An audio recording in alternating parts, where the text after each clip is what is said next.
My father tapped his champagne flute with a silver knife, waited for the 150 guests in the ballroom to quiet down, and leaned into the microphone. He smiled the warm, practiced smile he reserved for clients and country club dinners. When Clara told me she was marrying a carpenter, he said, his voice echoing off the marble floors, I have to admit I was worried. We raised her to aim high. But I suppose every family has one child who's comfortable settling for a little less. He laughed, a short, dismissive sound. At table 4, my sister smirked behind her wine glass. My mother adjusted her pearls. The ballroom went completely, suffocatingly still. My husband, sitting beside me, didn't flinch. He just kept his eyes on his plate. I didn't cry. I folded my napkin and prepared to stand up. But before I could push my chair back, a man at table 9 stood instead. It was my husband's father. He was wearing a simple gray suit, and in his right hand, he held a thick, tightly sealed manila folder. And the 150 people who had just watched my father humiliate me were about to watch my father lose absolutely everything. Welcome back to Calm Drama Stories, where the loudest people in the room usually find out that the quiet ones have been keeping the receipts. If you've ever had to sit at a table and swallow insults just to keep the peace, you are in the right place. Drop a comment and be sure to subscribe, because this one is for you. To understand what happened in that ballroom, you have to understand the math of the Sterling family. My father, Richard, owned a regional logistics firm. He measured human worth entirely by net terms. If you had a title, a portfolio, and the right zip code, you existed. If you didn't, you were invisible. My older sister, Vanessa, understood the assignment. She married a vice president at a venture capital firm, drove a leased Range Rover, and lived in a house that looked like a magazine spread. She was the sun in my father's solar system. I was the shadow. I was a high school history teacher. I drove a 7-year-old Honda. And 3 years ago, I fell in love with a man named Elias. Elias built custom furniture. He smelled like sawdust and black coffee, and his hands were rough from 10-hour days in his workshop. He was the kindest, steadiest man I had ever met.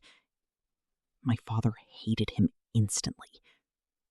He's a handyman, Clara, my father told me in his study the night I announced our engagement. He didn't look up from his laptop.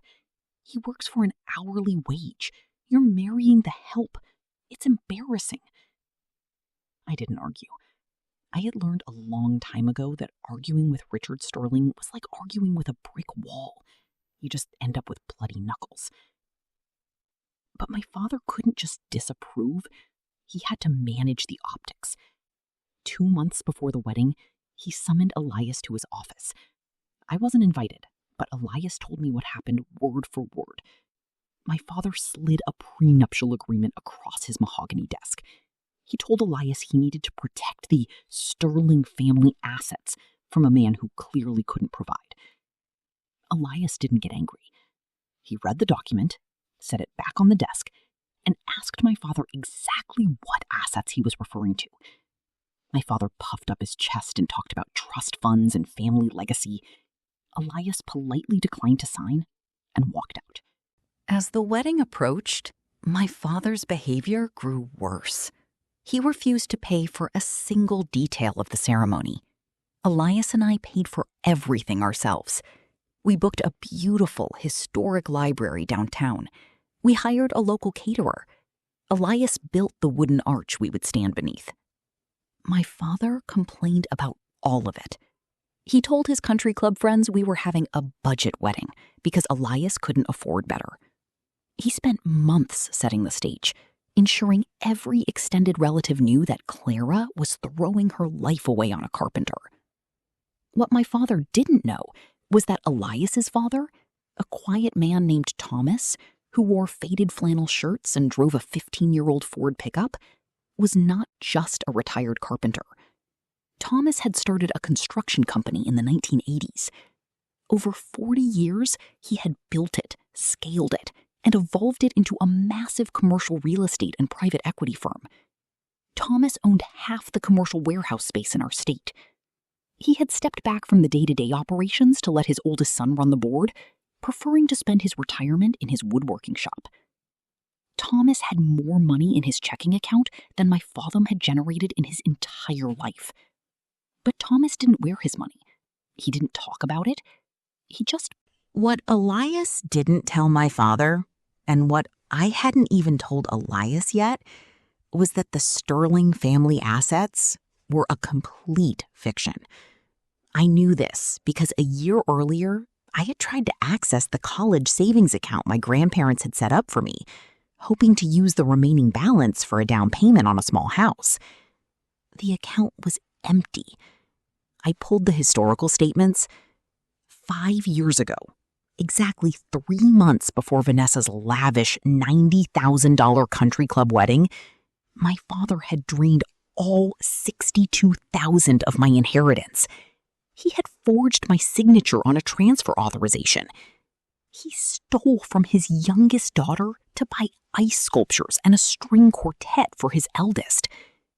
When I confronted him then, he told me I was being dramatic, that it was a family loan, and that he'd repay it when his company's cash flow improved. He never paid back a dime. I didn't expose him. I swallowed it, because exposing him meant tearing my mother's world apart, and I was still trapped in the delusion that keeping the family together was my responsibility. My father's logistics company wasn't just struggling. It was completely insolvent. For the past year, my father had been keeping up the appearance of wealth, paying for Vanessa's leased cars, maintaining his country club membership, wearing tailored suits, by taking out massive, high-interest commercial loans. And he was 8 months behind on the rent for his primary warehouse. The holding company that owned that warehouse and the firm that had just purchased his defaulted commercial debt from a smaller bank was Thomas's firm. My father had been secretly emailing Thomas's executive board for 6 months, begging for extensions, pleading for restructuring, and groveling for a bailout. He had no idea the chairman of that board was the father of the handyman he despised. That brings us to the reception. The chandeliers were glowing. The caterers were clearing the salad plates. My father was standing at the head table with the microphone, basking in the silence he had just created by telling 150 people that his daughter was a failure who was settling for less. He smiled, waiting for the polite, uncomfortable laughter to wash over the room. It didn't come. At table 9, Thomas stood up. He didn't rush. He picked up the heavy manila folder from the empty chair beside him. He walked between the tables, his footsteps silent on the carpet. The room tracked him. My father's smile faltered, replaced by a look of irritated confusion. "Excuse me," my father said into the microphone. "The toasts are reserved for family." Thomas stopped 3 feet from the head table. He didn't ask for the microphone. He didn't need it. His voice was deep, resonant, and absolute. "You were just talking about settling, Richard," Thomas said. My father stiffened. "I was making a joke. Sit down." It wasn't a joke, Thomas said evenly. It was an attempt to make my son look small so you could feel tall. But the problem with looking down on people, Richard, is that you never see what they're holding. Thomas opened the manila folder. He pulled out a thick stack of papers clipped together. The silence in the ballroom was absolute. You could hear the hum of the air conditioning. My sister Vanessa set her wine glass down very slowly. "This," Thomas said, holding up the first document, "is a notice of default. It's for a commercial lease on Industrial Parkway. You are 8 months in arrears. You owe $312,000 in back rent and penalties. My father's face went the color of a concrete sidewalk. The microphone dropped to his side, letting out a sharp squeal of feedback. "Where did you get that?" he choked out. "That's private corporate—" "I own the building, Richard," Thomas said. The words landed like a physical blow. A collective gasp rippled through the front tables. My mother's hand flew to her pearls. Vanessa's husband, the venture capitalist, leaned forward, his eyes wide. "I own the building," Thomas repeated, his voice never rising above a conversational level. "And I own the commercial debt you defaulted on 3 weeks ago." He pulled a second set of papers from the folder. "These are the emails you've been sending my executive board since January. Would you like me to read them? Because in them, you don't sound like a man who expects people to aim high. You sound like a man begging for his life." My father's hands began to shake. "This is an ambush. You have no right." "I have every right," Thomas said. "You stood up at my son's wedding and called him the help. But you are the one living on my charity. I've kept your lights on for 6 months because I knew who you were, and I didn't want to ruin Clara's engagement." My father backed up half a step. He looked around the room, his eyes frantic, searching for the respect he had spent 30 years demanding. He found nothing. The 150 guests, his golf partners, his neighbors, his business acquaintances, were staring at him with a mixture of horror and pity. "But that isn't the worst part," Thomas said. The temperature in the room seemed to drop another 10 degrees. He reached into the folder one final time. He pulled out a single sheet of paper, printed on heavy stock. "When you asked my firm for a final restructuring loan last month," Thomas said, his voice going dangerously quiet, "you offered collateral. You offered a residential property. You signed the application stating you had the legal right to encumber the asset." Thomas turned the page around so my father could see it. "But the property you offered wasn't yours. It was a trust property left by your late mother. And the signature on the guarantor—" I stopped breathing. Elias's hand tightened around mine under the table. "You forged her signature, Richard," Thomas said. "You tried to put your daughter on the hook for a $500,000 commercial loan to save your own failing image. And you did it 2 weeks before you stood here and called her a disappointment." My mother let out a small, jagged sob. "Richard, tell me he's lying," she pleaded. My father opened his mouth. His jaw worked, but no sound came out. The great Richard Sterling, the man who had an answer for everything, who could spin any failure into a triumph, was completely out of words. Thomas slid the documents back into the manila folder. He closed the clasp. He didn't yell. He didn't gloat. He simply looked at my father with absolute crushing pity.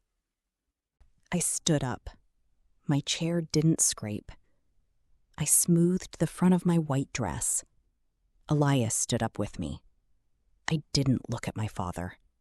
I didn't need to. I had spent 28 years trying to get his approval. And in 5 minutes, Thomas had shown me exactly how worthless that approval was. I took my husband's arm, and together, we walked across the dance floor. We walked past the silent tables, past the untouched champagne, and out the heavy oak doors of the library. Behind us, the empire my father had built out of lies collapsed into dust.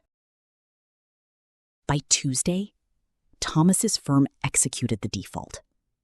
My father's logistics company was seized. The banks moved in, and the fraud investigation regarding my forged signature triggered a deeper dive into his finances. The leased Range Rovers were repossessed, The country club membership was revoked. My sister Vanessa stopped taking his calls because associating with him was suddenly a social liability. He lost the house, the cars, and the audience he had sacrificed me to impress. I never pressed charges for the forgery. I didn't have to. The commercial fallout ruined him entirely. Elias and I bought our own house, a small fixer-upper with a deep porch and a big yard. Elias built the kitchen cabinets. We host Sunday dinners every week. Thomas comes over, sits at the head of the table in his faded flannel, and we eat in peace. The loudest sound in our house is laughter. And the only people invited to the table are the ones who know exactly what it's worth.